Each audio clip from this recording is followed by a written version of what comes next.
नमस्कार, news for nation देख रहे हैं आप। आपके साथ मैं हूं ऋचा शर्मा। हिंदुस्तानी आवाम मोर्चा प्रमुख जितन राम मांझी एक तरफ जहां नीतीश कुमार पर हमलावर दिख रहे हैं तो दूसरी तरफ बीजेपी को भी आड़े हाथों लेते नजर आ रहे हैं। दरअसल जितन राम मांझी ने बीजेपी सांसद प्रज्ञा ठाकुर के बयान पर पलटवार किया है।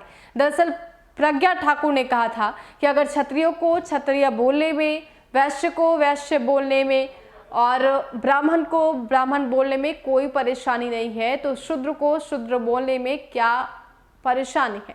जिसके बाद से जितन राम मांझी ने बड़ा बयान देते हुए कह दिया है कि अब बीजेपी सांसद को माफी मांगना चाहिए क्योंकि ऐसा कह के उन्होंने अपमान किया है। जितन राम मांझी ने कहा है SC ST को अपमानित करने के लिए शूद्र शब्द का प्रयोग किया जाता है।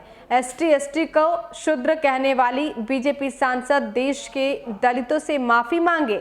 अपने बयान से हमेशा दलितों को अपमानित ही करती हैं प्रज्ञा ठाकुर।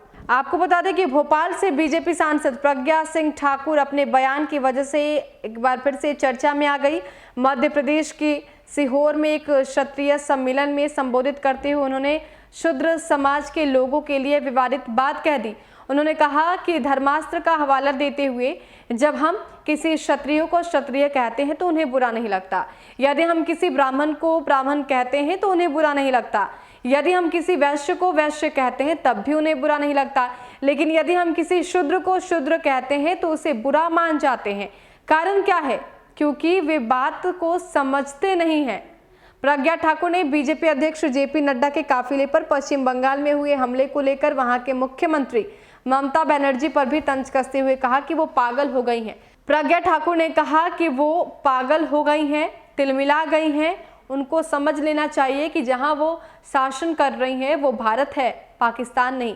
प्रज्ञा ठाकुर ने आगे कहा कि वो हताश हो गई हैं क्योंकि उनको लगने लगा है कि उनका शासन खत्म होने वाला है।